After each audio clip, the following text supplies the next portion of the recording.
रविवार व्रत कथा। धर्म निरंजन केबा चरणे नमई, पुषा रविवार कथा कही आरंभई। सुण जने मर हटा देशर राजन, सुगत नामरे थिले अति गुणवान। सुशील नामरे थिले तांक मोहादेई, पतिव्रता धर्मशाली तांका परि सेही। राजा पुत्र समान रे प्रजा को पालती, देवगुरु द्विजबरे करती भक्ति। सेही पुण्य राजांकर एकई कुमार, होइला से रूपे गुणे नाही पटांतर। सुंदर गुण रे पुत्र होई आगुसार, दिनु दिन पाठ पढ़ी हेला गुणाकार। से पुत्रर नाम रत्नाकर जे अटई, सकल गुण रे ताकू समान टिकेही। से पुत्रर यौवन समय हुअन्ते, महिमा करती बुली सखींक संगते। दिने संगी मानंकर संगे रत्नाकर, बसी अछि सेही पथे आगरे ताहार। एक महाजन पुत्र विवाह होई करी, कन्या घेनी जीवारु ता अन्याय विचारी। आपना गृह को जाई से राजा नंदन, जननी निकटे कले वीर शेषन। आगमाता देखिली मो संगी जेते छंती, सकले होइले विवाह खोजी जे जाति। काहि पाई मोते विवाह न कर गो माता, एहा कई रत्नाकर हुअन्ति दुखित। पुत्रर वचन शुणी सुशीला कहई, कराइबा विवाह तते न भालरे तुही। एहा कई मोहादेई नृप पासे जाई, बोलई हे राजा सुण जाहा मु कहई। होइला नंदन जुबा ताहाकु विवाह, न कर किंपाई एते मरम की कह।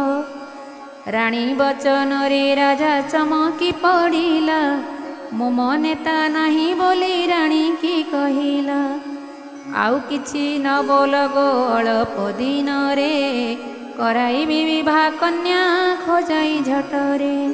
राणी ताहा शुणी अंतपुर को चलिला, राजा तहु जाई द्विज को डकाइला।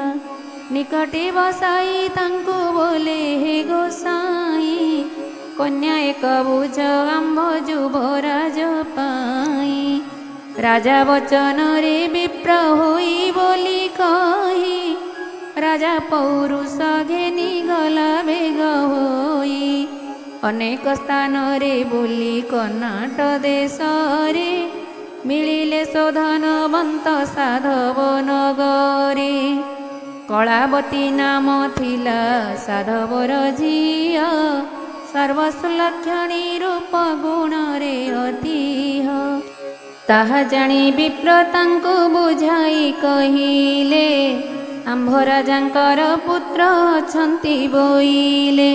से राजपुत्रंकु तुम्भे कन्या दान कर, बुझिले ताहांकु हेब नाही असुंदर। शुणिता साधव तहु सनमत कला, गणा पोछा करी विप्र सेठारु चलिला। सुगत नृपति पासे मिली से ब्राह्मण, सबु कथा तांक आगे करन्ते बखाण। ताहा शुणी नरपति आनंद होइले, गहना लगाई पुत्र घेनी चली गले। केते दिन जाई मिली कर्णाट देश रे, परवेश हुअन्ति से साधव नवरे। देखि ताहा धनवंत साधक तोषरे, सेमानंकु रखाइला उत्तम बासरे। शुभ जोग लग्न देखि कला कन्यादान, जहा यौतुक देला नुहई गणन। विवाह सारी सर्वतहि से निशि नथिले, परदिन पर कन्या घेनिले उठिले। साधव अनेक भार सबटरे देला, झिय संगे आनंदे मनरे विजे कला। राजपुर निकटरू किछि दूरे थाई, ହେନ୍ଦୋଳାରେ ସାଧବର ଝିଅ ଦେଖି ଚାହିଁ ରବି ଅସ୍ତ ହେବାକୁ ଅଳପ ଛଇ ଏହା ଦେଖି ସାଧବର ଝିଅ ବିଚାରଇ ମୋ ବାପା ସାଧବ ଦେଇଅଛି ଯେତେ ଭାର କିଏ ତା ଦେଖିବ ବା ହୋଇଲା ଅନ୍ଧାର। ଏହା ଭାବି ଆଦିତ୍ୟଙ୍କୁ ସାଧବ ଦୁହିତା ବହୁ ବିନୟରେ ବୋଲେ ହେ ଦେବ କବିତା କୃପା ବହି କିଛି ବେଳ ସ୍ଥିର ଗତି କର ଯେଉଁପରି ଅତି ବେଗେ ନହିବ ଅନ୍ଧାର। ଆମ୍ଭେମାନେ ସର୍ବେ ଯାଇ ରାଜା ଭବନରେ ପରବେଶ ହୋଇ ବୁଟି ଯଥା ଦିବସରେ ତହିଁ ପରେ ତୁମ୍ଭେ ଅସ୍ତ ଚଳେ ପଛେ ଯିବ ଏ ମୋର ବିନୟ ଘେନ ହେ ସୂର୍ଯ୍ୟଦେବ।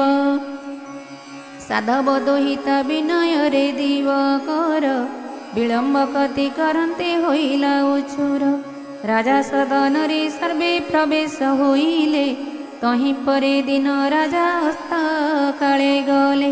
ସେଦିନ ସୂର୍ଯ୍ୟଙ୍କ ମାତା ପୁଅକୁ ଅନାଇ ବିକଳେ ଭଳନ୍ତି ସୁତକ ନଇଲା କିମ୍ପାଇଁ କାହିଁକି ବିଳମ୍ବ ହେଲା ମନରେ ବିଚାରି ବାଟେ ଠିଆ ହୋଇଛନ୍ତି ପଥେ ଚାହିଁ କରି ଏହି କାଳେ ରବି ଯାଇ ପ୍ରବେଶ ହୁଅନ୍ତେ ତାଙ୍କୁ କୋଳେ ମାତା ବୋଇଲେ ମନ୍ତେ ଆରେ ବାବୁ ଆଜି ତୋର କାହିଁକି ଉଛୁର ହୋଇଲା କେ ଅବା ଜଗିଲା ପଥ ତୋହର। ସେ କେହି ହେଲେ ବିଳମ୍ବ କଲା ଯେଠି ତୋର ମୋ ଅଭିଶାପରେ କୃଷ୍ଣ କୁଷ୍ଟ ହେଉ ଅଙ୍ଗେ ତାର ଗଳିତ କୁଷ୍ଠେ ତା ହାତ ଯୋଡ଼ି ଛିଡ଼ି ଯାଉ ତୋ ପଥ ବିଳମ୍ବ କରିବାର ଫଳ ପାଉ। ଏହା ଶୁଣି ଆଦିତ୍ୟ ସେ ବିରସ ହୋଇଲେ କି କଲ ମାତା ବୋଲି ସେ ବୋଇଲେ କେହି ମୋର ପଥକୁ ବୃଦ୍ଧ କରି ନାହିଁ ଜାଣ ଯହିଁକି ବିଳମ୍ବ ହେଲା ବୁଝ ତା କାରଣ। ସାଧବର ଝିଅ ଆଜି ଘେନି ବୋଝ ଭାର ଗହଣା ଲଗାଇ ଯାଉଥିଲେ ସ୍ୱାମୀ ଘର ତାହା ଦେଖୁ ଦେଖୁ ମୋର ବିଳମ୍ବ ହୋଇଲା ଅକାରଣେ କେଉଁ ଜଣ ଦୋଷକାରୀ ହେଲା ଅକାରଣେ ତାଙ୍କୁ ଅଭିଶାପ ଦେଲେ ମାତ କହ ଏବେ କିପରି ସେ ହୋଇବ ମୁକତ। ଆଦିତ୍ୟ ବଚନେ ତାଙ୍କ ଜନନୀ କହନ୍ତି ପୁଷ ରବିବାର କଲେ ହେବ ସେ ମୁକତି।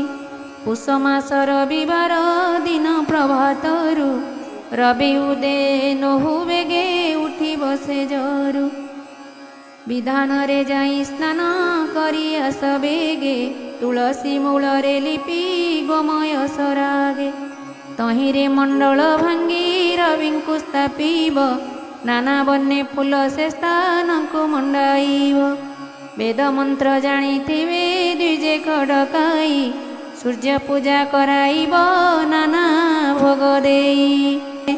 ଏହା କହି ମାତା ପୁତ୍ରେ ରହିଲେ ସନ୍ତୋଷେ ଶୁଣ ଜନେ ଏଥୁ ଅନ୍ତେ କେତେକ ଦିବସେ। ସାଧବ ଝିଅର ଦେହ କୁଷ୍ଠ ରୋଗ ହେଲା ଦିନୁ ଦିନ ତାହାକୁ ଅବଶ କରିଦେଲା ରାଜା ରାଣୀ ତାହା ଦେଖି ଦୁଃଖିତ ହୋଇଲେ ଗୁରୁ ବ୍ରାହ୍ମଣଙ୍କୁ ଡାକି ସବୁ ଜଣାଇଲେ ସେମାନେ ସକଳ ଶୁଣି କହିଲେ ବିଚାରି ଯେତେ ପୁଷ ରବିବାର ପୂଜା କରିପାରି ତେବେ ଜାଣ ତାହାର ରୋଗ ଛାଡ଼ିଯିବ ଆଉ ଯା ମାଗିବ ତାହା ଅବଶ୍ୟ ଫଳିବ।